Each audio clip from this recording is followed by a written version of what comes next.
한국교회 주일 예배 오신 여러분 환영합니다. 시간 우리 고개 들어 주님 앞에 찬양 올려드리겠습니다.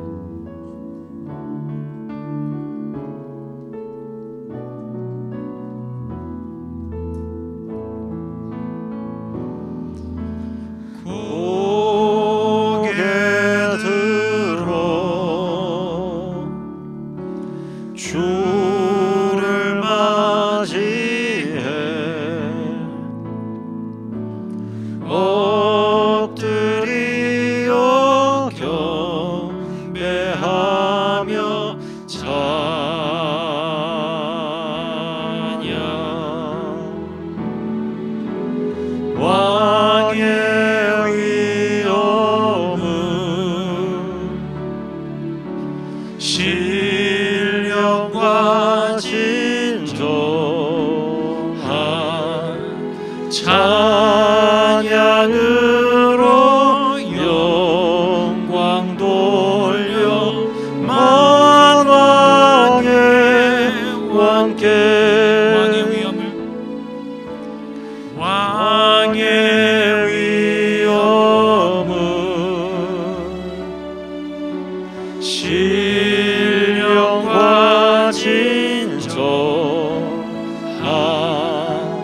찬양으로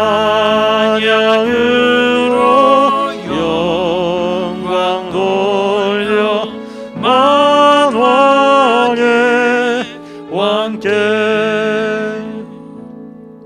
아멘.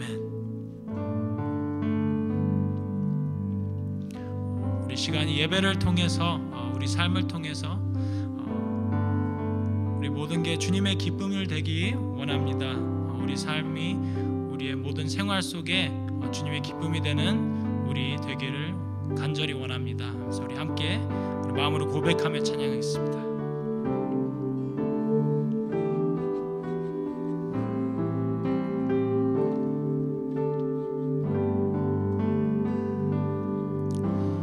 나 주님의 기쁨 되기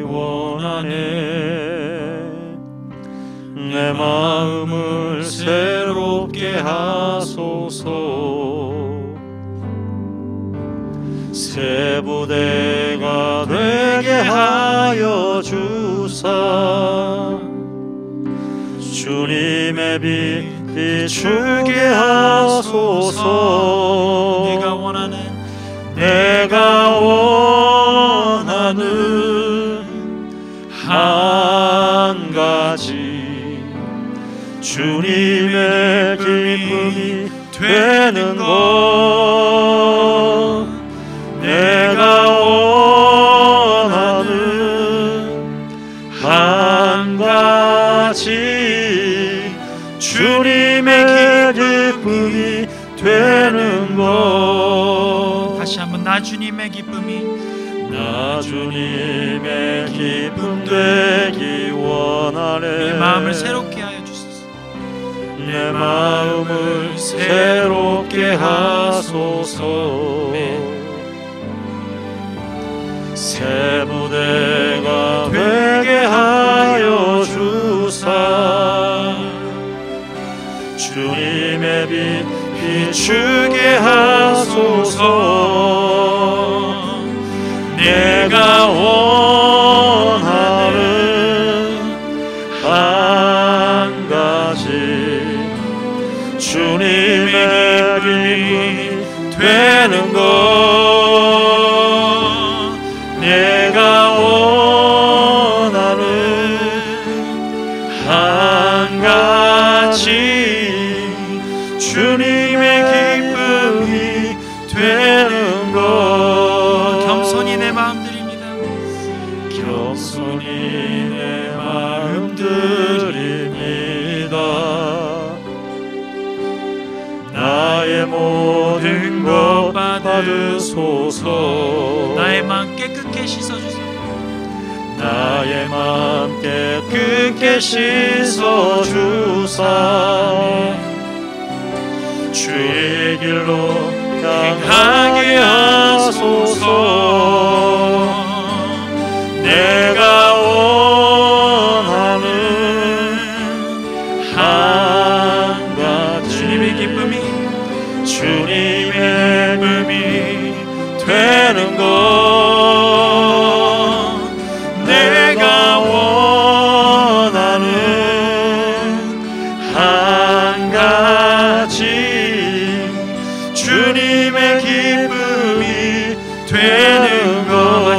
내가 원하는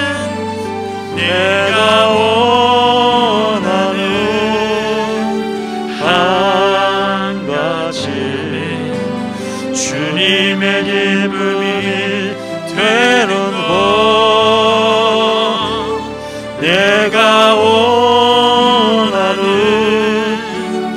한 가지 주님의 기쁨이 되는 것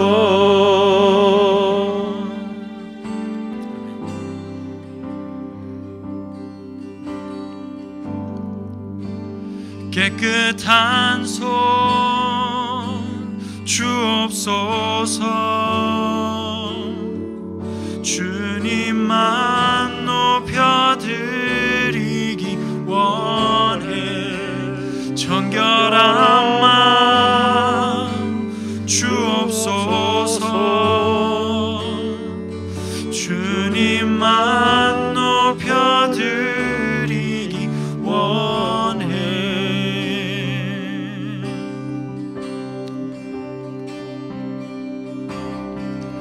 무릎 꿇고 엎드리니 우릴 겸손케 하소서 악한 데서 눈을 돌려 모든 우상 버리오니 깨끗한 손 주옵소서 주님만 높여드리기 원해 정결한 마음 주옵소서 주님만 높여드리기 원해 우리 세대로 주의 얼굴 찾게 하옵소서 오 야곱의 하나님 우리 세대로 주의 얼굴 찾게 하옵소서 오 야곱의 하나님 다시 한번 무릎 꿇고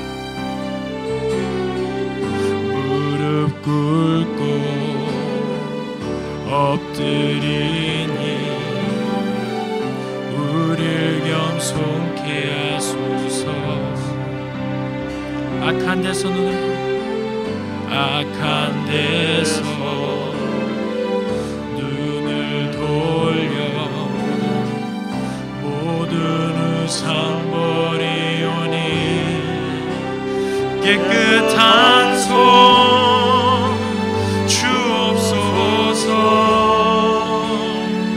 주님만 높여드리기 원해 정결한 마음 주옵소서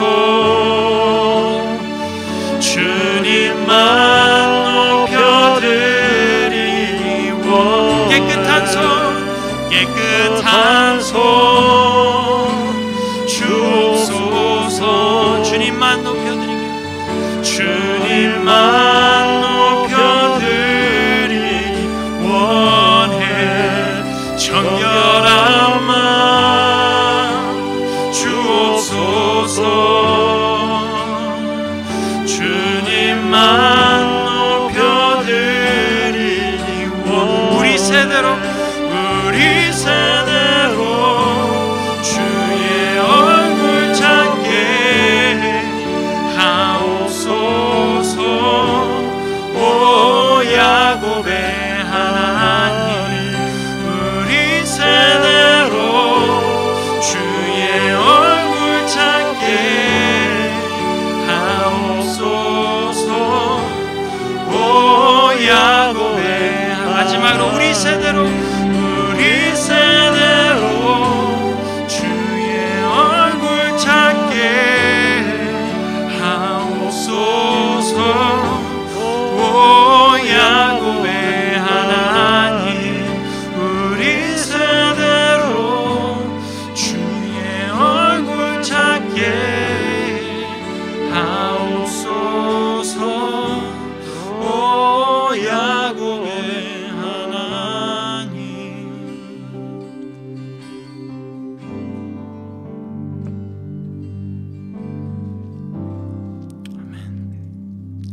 시간 저희를 대표해서 이동엽 집사님 나오셔서 기도하시겠습니다.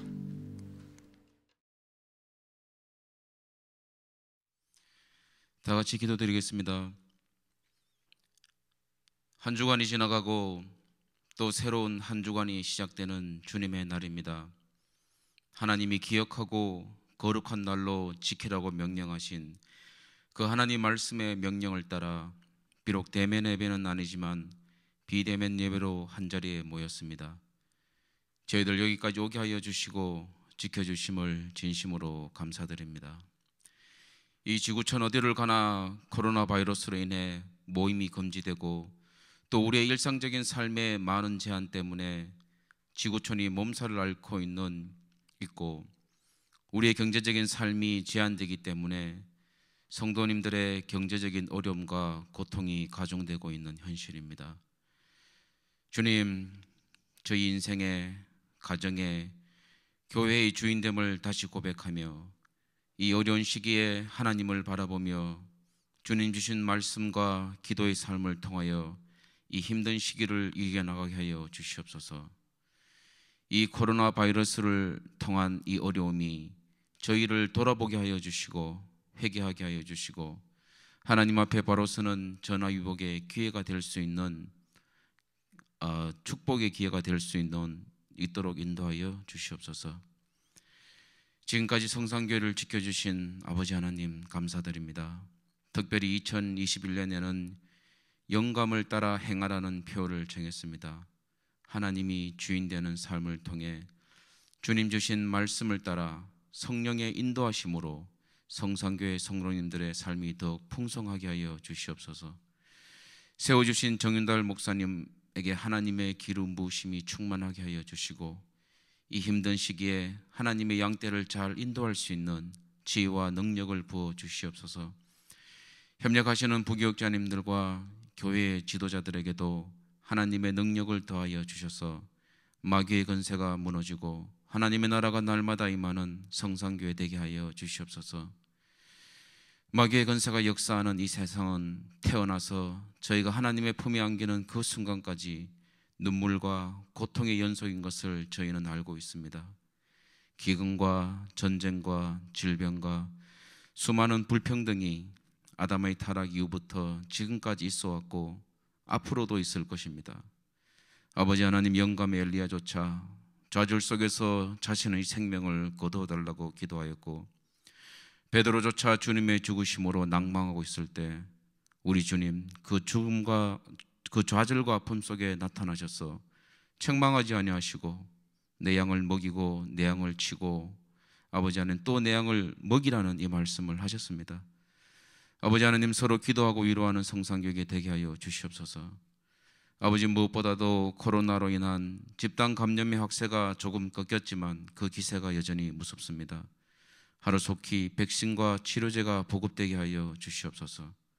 또 매서운 겨울 한파가 이번 주 예상되고 있습니다. 저희들 코로나로부터 지켜주시고 또한 감기로부터 지켜주시기를 기도드립니다.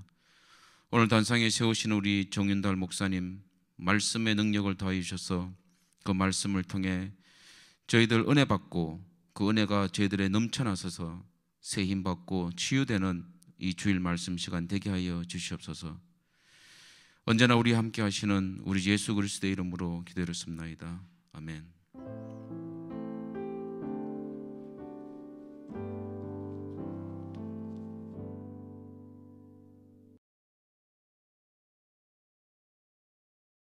제가 봉독하겠습니다. 여호와께서 모세에게 말씀하여 이르시되 너는 이스라엘 자손에게 말하여 이르라. 나는 여호와 너희의 하나님이니라. 너희는 너희가 거주하던 애굽 땅의 풍속을 따르지 말며 내가 너희를 인도할 가나안 땅의 풍속과 규례도 행하지 말고 너희는 내 법도를 따르며 내 규례를 지켜 그대로 행하라. 나는 너희의 하나님 여호와니라. 너희는 내 규례와 법도를 지키라. 사람이 이를 행하면 그로 말미암아 살리라. 나는 여호와니라. 아멘. 제가 대학생 때에 교회 대학부 동기 중에 바이올린을 전공한 여학생이 있었습니다. 자신의 졸업 연주회에 참석해달라고 공연 티켓을 받았습니다. 동기 졸업 연주회라서 당연히 저와 몇몇 남자들은 축하하는 마음으로 꽃을 사들고 연주회에 참석을 하였습니다. 그런데 졸업 연주회의 음악들을 듣는데 처음 듣는 곡들이 많았습니다. 또 이해하기가 어려운 그러한 곡들도 너무 많았었습니다. 결국 저를 비롯한 친구들은 밀려드는 졸음을 이기지 못하고 제대로 들은지도 모를 만큼 정신이 왔다 갔다 한 상황에서 그 공연을 참석한 적이 있었습니다. 그리고 모든 공연을 마쳤을 때는 정말 즐거운 마음으로 꽃다발을 그 친구에게 주었습니다. 무슨 의미인지 여러분 아시죠?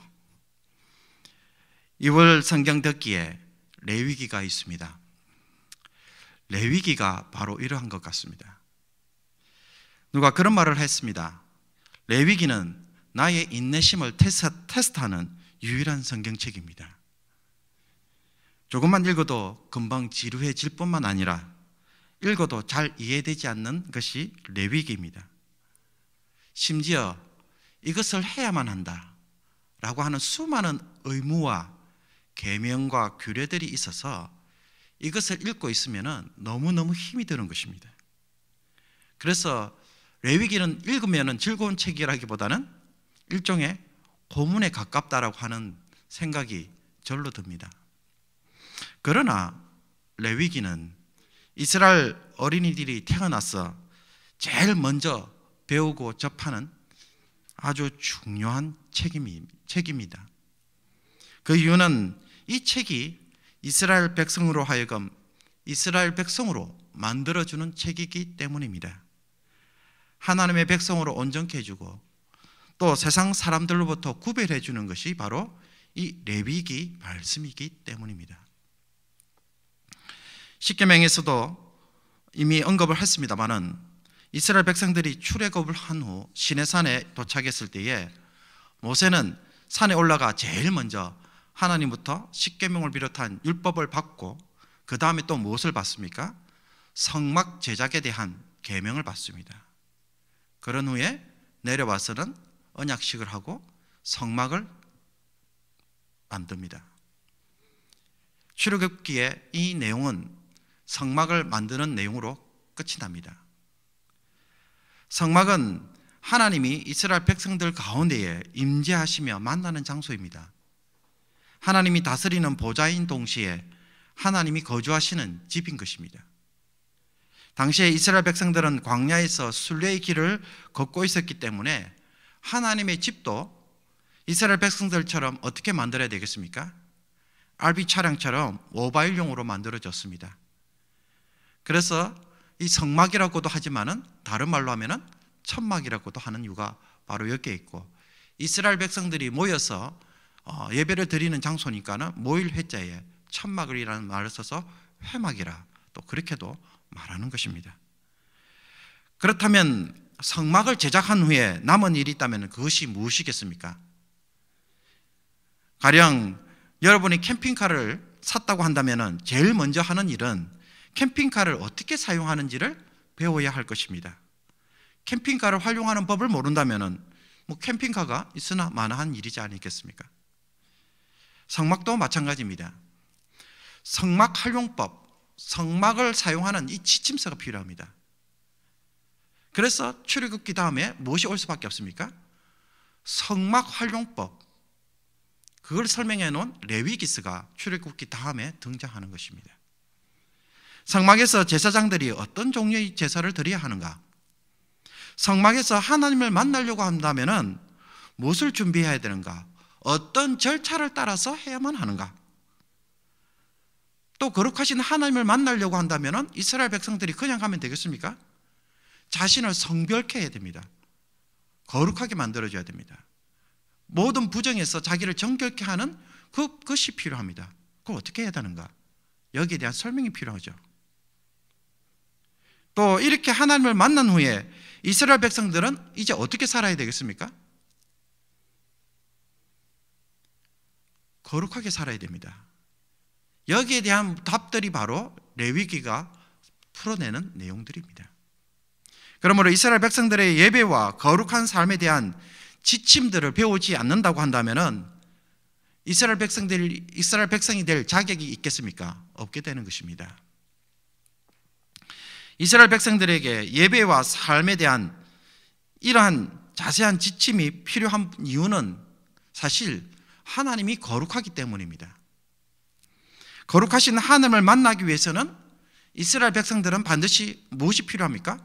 그들도 거룩해야 하는 것입니다. 5대 제사를 통해 속죄와 용서, 배상, 화목과 헌신을 회복해야 하나님을 만날 수 있습니다. 그리고 하나님이 이스라엘 백성들 가운데 지속적으로 임재하시려면은 이 예배뿐만 아니라 이스라엘 백성들도 거룩한 삶을 살아야 합니다. 그래야 그 백성들 가운데 거주하실 수가 있는 것입니다. 그러니 윤리적으로 거룩하게 살지 않는다면은 부정한 백성들 가운데에 하나님이 그곳에 임재할 수가 없는 것입니다. 성막이 있어도 임재할 수가 없는 거예요. 그러므로 레위기를 간통하는 하나의 주제를 이야기한다면 무엇이 되겠습니까? 거룩이라는 단어입니다.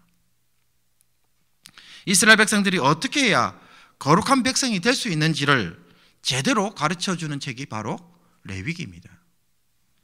거룩하신 하나님을 만나기 위한 제사법과 부정한 것에서 자신을 정결케 하기 위한 성결법, 그리고 일상의 삶에서 거룩하게 살기 위해서는 지켜야 할 윤리들이 무엇인지를 소개하는 것이 바로 레위기가 우리에게 가르치는 주제인 것입니다. 그런데 이런 레위기서를 읽을 때에 우리의 마음을 좀 불편하게 만들고 힘들게 만드는 것이 있습니다. 그것은 거룩한 삶을 살기 위해서는 어떻게 해야 됩니까?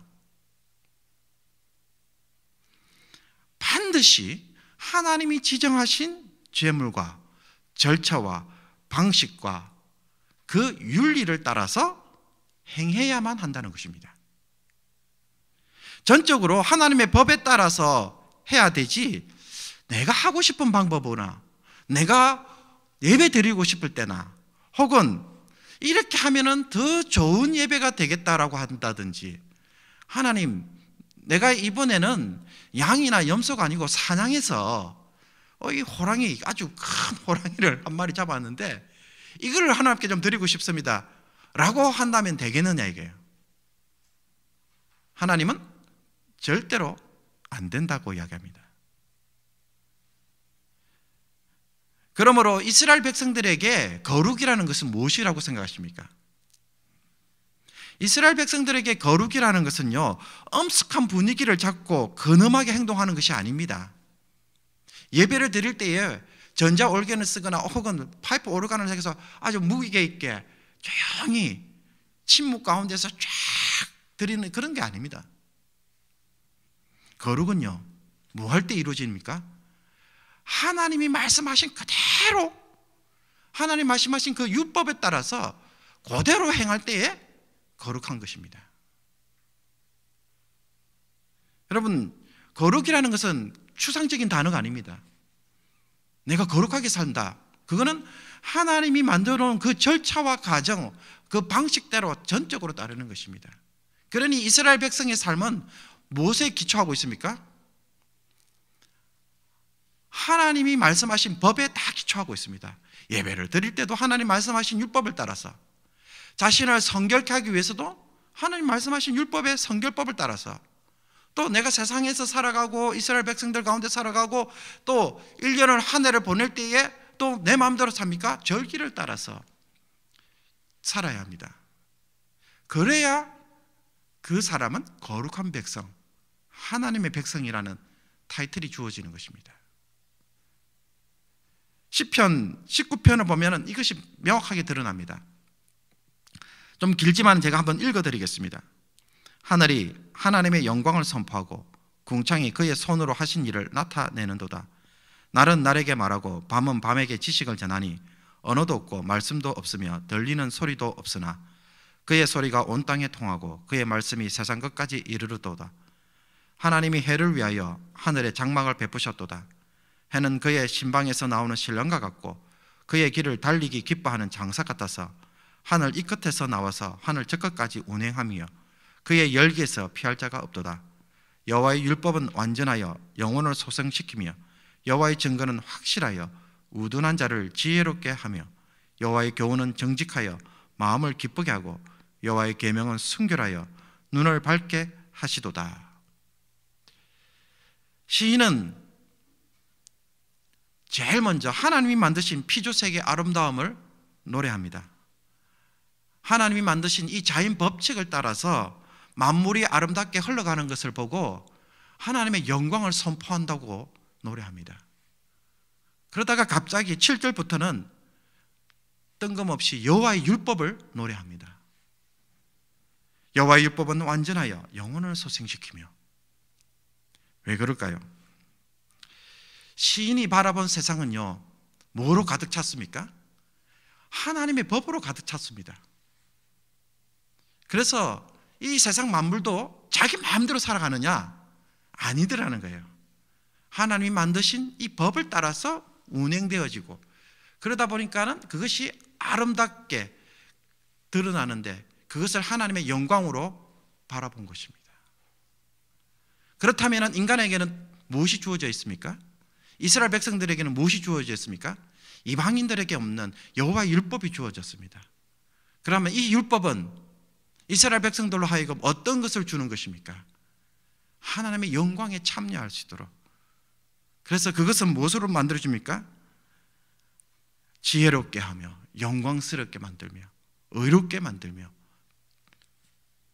영혼을 소생시키는 일로 너무 귀한 것이라고 고백합니다.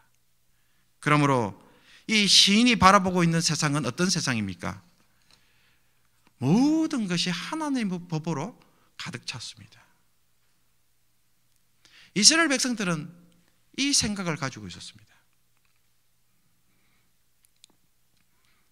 그렇다면 우리도 이 시인처럼 하나님의 법, 즉 율법에 대해서 즐거워합니까?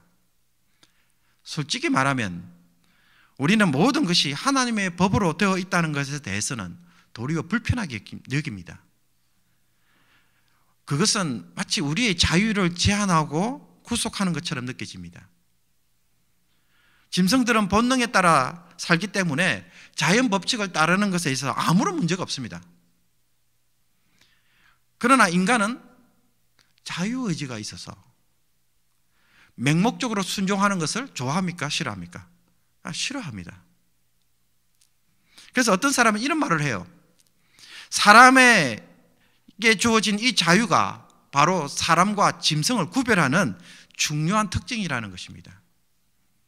그래서 인간은 이 자유가 주어져 있기 때문에 어떻게 살아야 하는 것입니까? 자기가 하고 싶은 것을 하며 살아야 한다고 이야기하는 것입니다. 좀 그럴듯하지 않습니까? 자유는 인간만이 가지고 있는 특권이다. 실제로 우리가 무조건 시키는 대로 하라고 강요받으면 우리들 대부분은 거부 반응을 일으키고 반항심을 가집니다.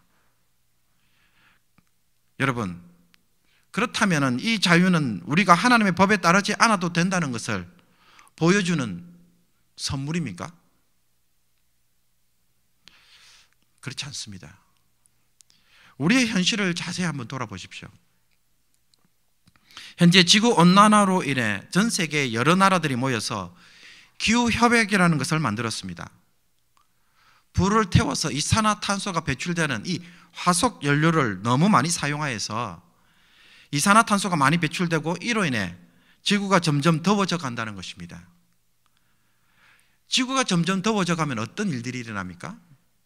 기후 변화가 일어나서 여러 가지 자연 재앙들이 또 여러 가지 위험들이 많이 일어나게 된다는 것입니다. 또 남극의 얼음들이 북극의 얼음들이 녹으면은 해수면이 상승하니까는 어떤 일들이 일어날지 모르는 것입니다.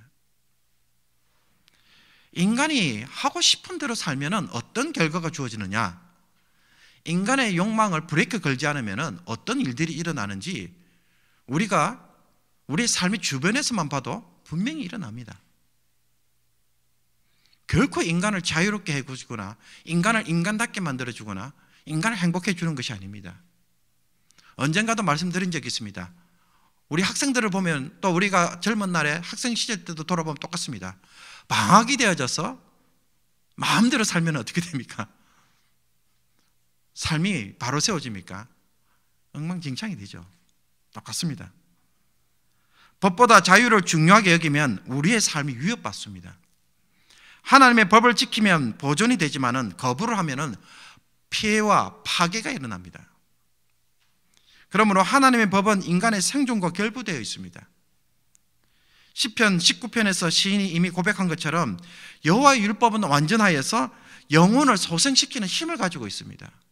그러므로 인간은 하나님의 법을 떠나서는 살 수가 없는 것입니다.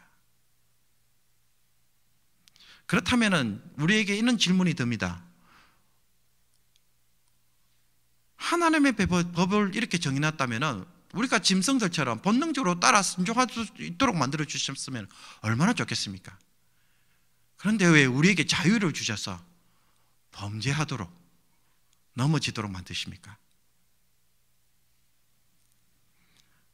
하나님이 우리에게 자유를 주신 것은요, 하나님이 본능이 아닌 자발적으로 자원하여서 우리가 순종하기를 원하시기 때문입니다. 의도적으로 자기를 희생시키는 그 마음을 가지고 법을 순종하기를 원하셨기 때문입니다. 자유를 내 마음대로 쓰도록 하는 게 아니라 그 자유가 있음에도 불구하고 자발적으로 자기를 희생시키는 그것으로 나오기를 원하셨던 것입니다. 그러므로 이 자유는 우리에게 오히려 어떤 의미에서는 불편해요. 성도 여러분, 타인을 위해 자신의 자유를 자발적으로 굴복시키고 희생시키는 것을 무엇이라고 생각하십니까? 이렇게 말하면 굉장히 나쁜 것 같지만은 우리는 이 단어를, 이거를 다른 말로 표현하면 사랑이라고 말합니다. 누군가를 사랑한다는 것은 자신을 희생시키는 행위입니다. 우리가 누군가를 사랑할 때에 나타나는 특징을 자세히 보십시오. 누군가를 사랑하게 되면 우리는 손해를 무릅쓰고 자꾸 좋은 것을 그 사람에게 공짜로 주려고 합니다. 꽃도 주고 밥도 사주고 선물도 하고 일부러 시간을 내어서 배웅도 해주고 힘든 일도 대신 해주려고 합니다. 심지어 그 사람이 좋아한다면 뭐도 해준다고 이야기합니까? 하늘에 별도 따서 갖다 줄게, 그렇게 이야기합니다. 더 나아가서 어떤 때는 그런 고백도 합니다. 나는 너를 위해서 죽을 수도 있어. 그러니 결혼하기 전에 이렇게 했던 남자가 결혼 후에 달라졌다면 아내들은 분명히 한마디 합니다. 사랑이 식었어. 그죠? 제가 이 말을 생각하면서 드는 것은 이런 겁니다. 제 생각에는 여성분들이 남자로부터 사랑을 많이 받으려면 연애 기간을 좀 많이 길게 가져야 되지 않겠나. 연애 때에 남자로부터 좀 사랑을 듬뿍 받고 한마디로 뽕을 뽑아서 결혼 이후에 남자애가 그렇게 잘 행하지 않으니까 좀 본전을 찾아야 되지 않겠나, 그런 생각도 듭니다. 여러분, 자식을 향한 어머니의 사랑, 그것은 한마디로 뭐라고 표현됩니까? 희생이지 않습니까? 아무런 이유도 없이 자기 자식을 위한 일로 여기고 일방적으로 잘해줍니다. 먹고 싶은 것도 참고 매일 똑같은 일을 반복합니다. 삼시세끼 밥을 차리는 거 여러분 쉬운 일이라고 생각하십니까? 제가 혼자 있을 때 한번 해보니까요, 정말 힘들어요. 자신의 자유를 포기하고 자발적으로 희생시키지 않으면 할 수 없는 일입니다. 우리는 이것을 사랑이라고 말합니다. 우리의 자유가 누군가를 위하여 자발적으로 희생할 때 그것은 그 사람에게 사랑으로 찾아오는 것입니다. 우리가 하나님의 법에 대해 우리의 자유를 포기하고 자발적으로 그것에 대하여 종로를 탈 때에 그것은 하나님에게 사랑이 되는 것입니다. 하나님은 이것을 보시고 저 사람이, 저 성도가 나를 정말 사랑하는구나, 그렇게 여기시는 것입니다. 그러므로 인간의 자유는 마음껏 하라도록 주어진 것이 아니라 사랑을 위해서 사실 내려놓도록 주어진 것입니다. 이것은 하나님이 우리에게만 일방적으로 요구하는 방식이 아닙니다. 하나님도 이와 같은 방식으로 우리를 사랑하십니다. 로마서 3장 25절에 보면 이 예수를 하나님이 그의 피로서 믿음으로 말미암는 화목 제물로 세우셨으니, 로마서 5장 8절에 보면요, 우리가 아직 죄인 되었을 때에 그리스도께서 우리를 위하여 죽으심으로 하나님께서 우리에 대한 자기의 사랑을 확정하셨느니라. 하나님은 누구를 화목 제물로, 희생 제물로 삼으셨습니까? 예수 그리스도를. 그래서 무엇을 드러내셨습니까? 우리를 향한 하나님의 사랑을 확정하셨습니다. 하나님이 우리에게 보여주시는 사랑도 자신의 자유를 희생하시면서 보여주시는 사랑입니다. 하나님은 자신의 판단과 결정, 모든 것이 완전하시기 때문에 무엇을 하여도 우리는 여기에 대해서 가타부타 말을 할 수가 없어요. 그런데도 불구하고 하나님은 자기 마음대로 행하지 아니하고 우리를 위하여 종의 모습으로 오셔서, 인간의 모습으로 오셔서 섬기고 사랑하고 품고 기다려주시고, 그렇게 자신의 자유를 다 쓰지 않고 계시는 것입니다. 우리가 집을 사려고 하면 먼저 계약금을 지불합니다. 내가 사려고 하니까는 다른 사람에게 팔지 못하도록 확정합니다. 그러나 사정이 있어서 어떤 한쪽이 약속을 지키지 못하게 되면 어떻게 됩니까? 계약이 깨어지죠. 계약이 깨어지면은 그 계약은 더 이상 효력이 없습니다. 그렇기 때문에 그 계약 당사자 모두가 한쪽은 손해를 보지만은 어쨌든 지킬 이유가 없어져 버립니다. 이스라엘 백성들과 하나님이 언약을 맺었습니다.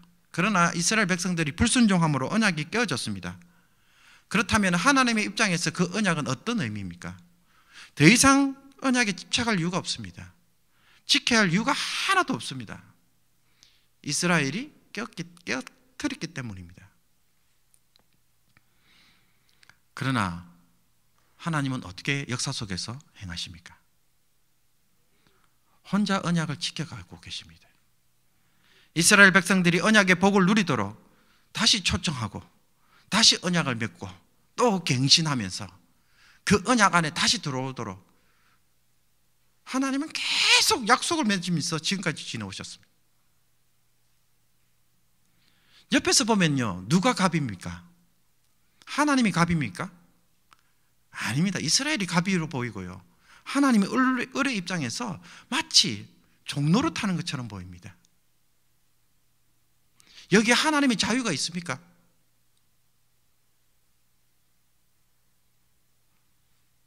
하나님도 우리를 사랑하기 위해서는 자신의 자유를 희생시켜야 합니다. 또 그렇게 보여주셨습니다. 그런데도 우리는 이것을 모르고 우리의 자유가 더 중요하다고 생각하고 내 마음대로 살려고 합니다. 그렇다면 그것이 참 사랑이 되겠습니까? 예수님 당시에 바리새인들은 하나님의 율법을 철저하게 지키려고 무척이나 노력을 많이 했습니다. 얼마나 귀한지 모릅니다. 그런데도 도리어 이들은 예수님에 의해서 신랄하게 비판을 받았습니다. 그 이유가 무엇이겠습니까? 하나님의 법을 지키지만은 누구를 위해서 지켰습니까? 하나님입니까? 아닙니다. 자기를 위해, 자기가 어렵다함을 받을 목적으로서 지켰습니다. 그러니 그것에는 무엇이 있습니까? 형식적인 순종이 있었습니다. 그 형식적 순종을 예수님은 외식이라고 말합니다. 여기에 하나님에 대한 사랑이 있습니까? 하나님에 대한 사랑이 없어요. 오히려 뭐가 있어요? 자기에 대한 사랑이 있어요. 자기를 귀하게 여기는, 자기 구원을 위해서. 그러니 그 예수님한테 신랄하게 비판을 받을 수밖에 없는 것입니다. 율법을 순종하는 것은 얼마나 아름다운 일인지 모릅니다. 그런데 그것을 바리새인들은 지저분하고 모욕적인 것으로 만들었습니다. 하나님에 대한 사랑을 자기에 대한 사랑으로 변질시켜 놓았던 것입니다. 그러니 그들의 율법 순종은 하나님 보시기에 더 악한 모습이었습니다. 사도 바울은 고린도전서 13장에서 분명히 우리에게 말합니다. 사랑은요, 무례히 행하지 아니하며 자기의 유익을 구하지 아니한다고 말합니다. 상대방의 유익을 구하기 위해서는 반드시 무엇이 필요합니까?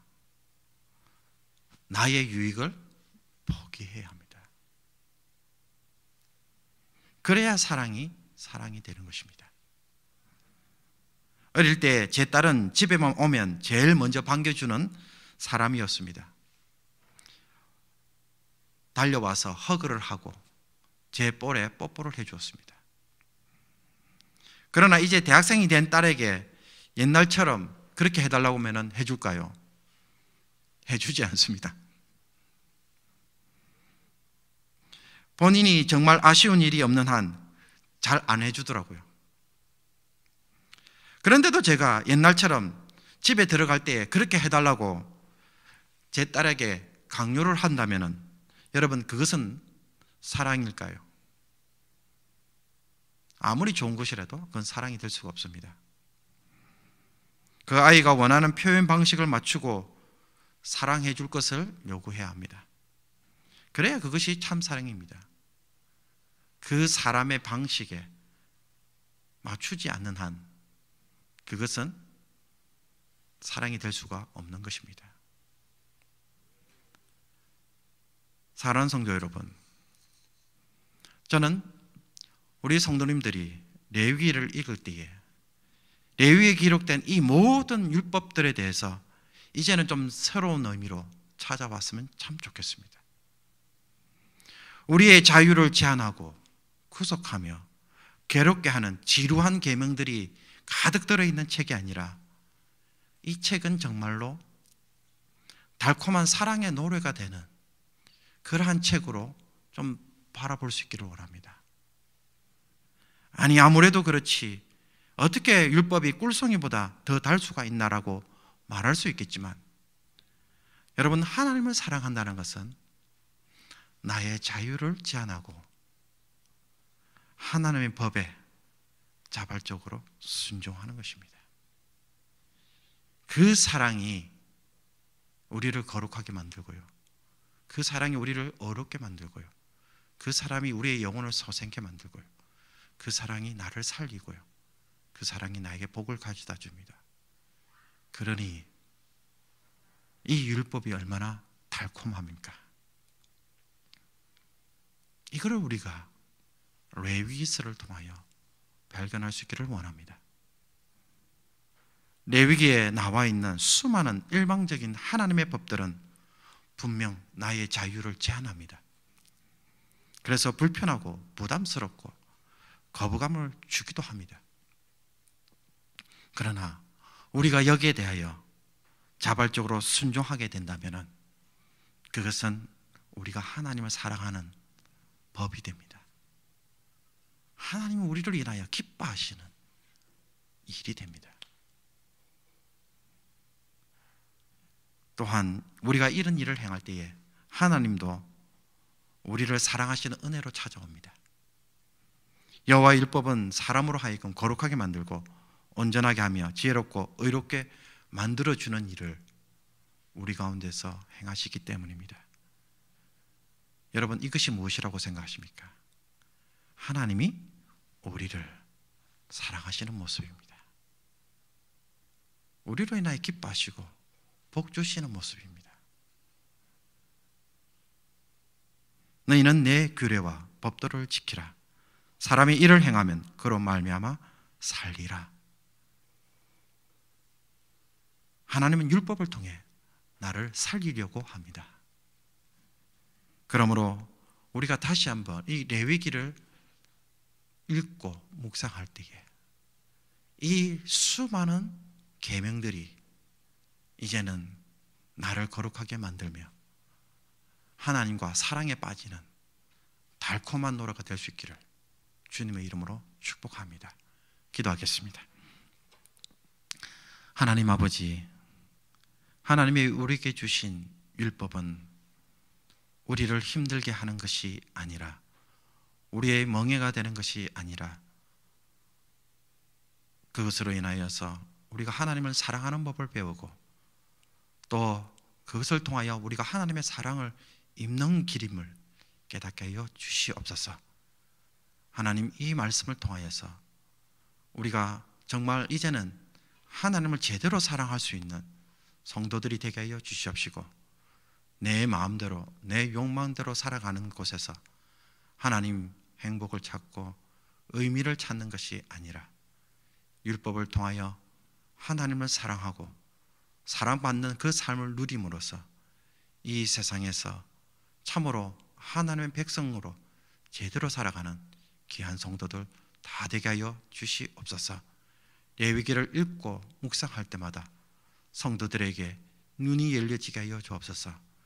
말씀을 통해 정말 이것이 이제 하나님을 사랑하는 노래가 되고 법이 되고 이유가 되게 하시며 은혜가 되게 하여 주셔서 읽을 때마다 하나님 앞에서 어떻게 사랑해야 할지 그 지혜가 풍성해져가는 귀한 성도들 다 되게 하여 주옵소서.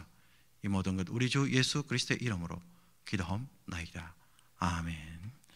이 시간 말씀을 생각하며 우리 찬송가 313장 부르시도록 하겠습니다. 313장 부르실 때에 준비한 예물도 드리도록 하겠습니다.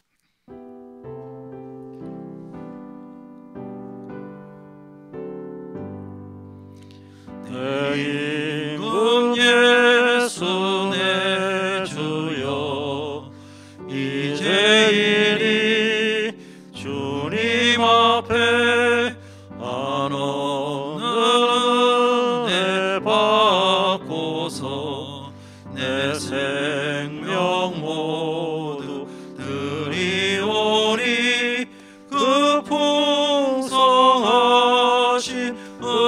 은총을 주 내게 내려주소서. 내 임금 예수 내 주여, 내 허물은 덮으시고 주 십자가에 흘리신 그 피를 믿는 마음 보사 내 중한 죄를 사하여 참 평안한 맘 주소서.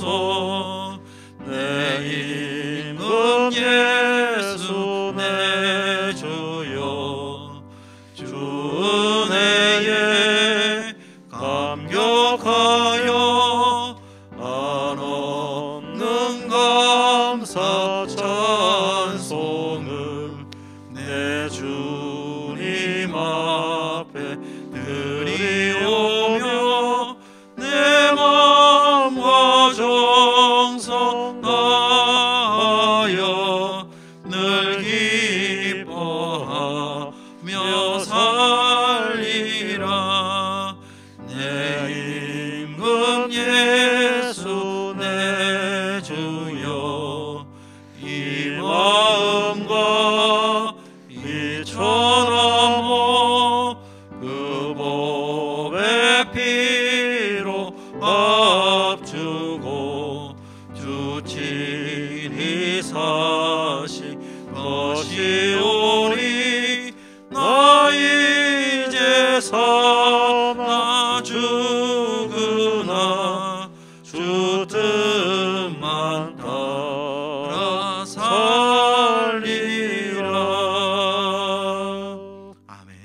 기도하겠습니다. 하나님 아버지, 예배 가운데에 주의 백성들 불러주시고 말씀으로 인도하여 주심을 감사합니다. 세상에 살다가 내 생각, 내 경험, 내 감정에 휩쓸려서 스스로 좌절하는 인생이 아니라 오늘도 하나님의 말씀 때문에 아버지 하나님, 우리가 어떻게 살아야 하며 말씀 속에서 하나님의 법이 있고 그 법을 통하여 사랑하며 그 법을 통하여 복을 누리는 모든 죄 백성들 다 되게 하여 주옵소서. 한 주간도 부족하였지만은 하나님께서 하나님의 백성들을 버려두지 아니하시고 지켜주셔서 귀한 예물로 나오게 하여 주심을 감사합니다. 하나님, 죄 백성들이 하나님께 감사하는 데 인색하지 않도록 도와주시옵소서. 삶의 어려움 때문에 아버지 물질의 노예가 되지 않게 하여 주옵소서. 우리가 이 세상을 살아가는 것은 우리의 수고함으로 끝나는 인생이 아니라 하나님의 도우심으로 또 복을 받는 것을 깨닫고 아버지 하나님, 하나님의 능력과 보호하심 속에서 그 복을 다 누리는 죄 백성들 될 수 있도록 말씀으로 붙잡아 주시고 믿음 가운데 응답하여 주시며 기도 가운데서 하나님 채워주셔서 죄 백성들이 세상에서 넉넉한 마음으로 살아갈 수 있도록 인도하여 주옵소서. 아버지 하나님, 행여나도 또 코로나 바이러스로 인하여 또 어려운 때에 어려운 시간을 보내며 마음의 고난의 때를 경험하는 성도들이 있습니까? 위로하여 주시옵소서. 낙심케 하지 않도록 도와주옵소서. 기도의 무릎이 견고해지게 하여 주셔서 기도 응답의 역사를 체험하게 해 주시며 살아계신 하나님 반드시 체험할 수 있도록 하나님 부족한 믿음 가운데에 응답하여 주옵소서. 그래서 하나님 속히 이 때를 이기게 하여 주시고 또 이때에 아버지 고난의 눈물과 또 아버지 하나님 앞에서 자신을 겸비케 하는 모습을 통하여서 아버지 당장은 아니지만은 그러나 하나님께서 이 때를 통하여 아버지 하나님 더 거룩하게 세우시고 더 귀하게 세우심으로 하나님 마침내 더 큰 복을 누릴 수 있는 은혜도 허락하여 주시옵소서. 하오니 주의 백성들 오늘도 즐거운 마음으로 기쁜 마음으로 귀한 예물 드리며 또 이 예물을 통하여 하나님 영광 받아 주시고 주님이 요구하시는 대로 순종하여 사오니 하나님도 우리를 마음껏 사랑하여 주시고 복 내려 주시옵소서. 이 모든 복이 어린아이부터 장년에게까지 이르게 하여 주시며 우리 연로하신 어른들에게 또 코로나 바이러스부터 보호하여 주시옵시고 그래서 모든 성도들이 또 한 주간 주의 은혜 가운데에 보호하심을 잊고 나아갈 수 있도록 도와주시옵소서. 이 모든 것 우리 주 예수 그리스도의 이름으로 기도하옵나이다. 아멘. 죄인된 우리를 위하여 십자가에서 못 박혀 죽으신 주 예수 그리스도의 은혜와 하나님 아버지의 말로 다할 수 없는 사랑과 성령의 감동과 교통하심이 여호와의 법을 즐거워하며 그 법에 자발적으로 순종함으로써 하나님을 더 깊이 사랑하기를 소원하는 모든 죄 백성들 머리 위에 이제부터 영원토록 함께 있을지어다. 아멘.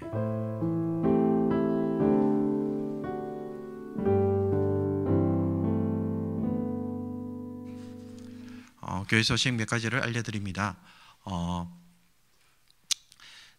지난주에도 언급한 것처럼 우리 목장 리더들에게 목원들께서는 개인 기도 제목들을 함께 중보 기도하며 함께 기도할 수 있는 기도 제목들을 꼭 나누어 주시고 또 제출하여 주셔서 우리가 이 어려운 때에 서로를 위하여 기도하는 시간들로 채워갔으면 좋겠습니다. 하오니 여러분들 힘들어하지 마시고 또 기도를 통해서 우리가 복을 받는 일이니 여러분 많이 참여해 주시기를 바랍니다. 그리고 2월달부터 헌금 영수증이 발행되려고 합니다. 우리 가운데에 혹 이사를 하신 분들이 있다면은 우리 김종팔 장로님이나 저에게 혹은 또 교우방에 변경된 주소를 알려주셔서 우리가 헌금 발행을 할 수 있도록 도와주시기 바랍니다. 이번에는 코로나 바이러스 때문에 우리가 함께 모여서 나눠줄 수가 없기 때문에 아마 우편으로 발행되어야 될 것 같습니다. 그러므로 다른 곳에 가지 않도록 여러분들의 집 주소를 명확하게 알려주시면 좋겠습니다. 예, 그래서 이 일에 여러분들 어려움이 없도록 그렇게 협조해 주시면 좋겠습니다. 네, 남은 주간 또 주 안에서 승리하며 살아가시기를 주님의 이름으로 축복합니다.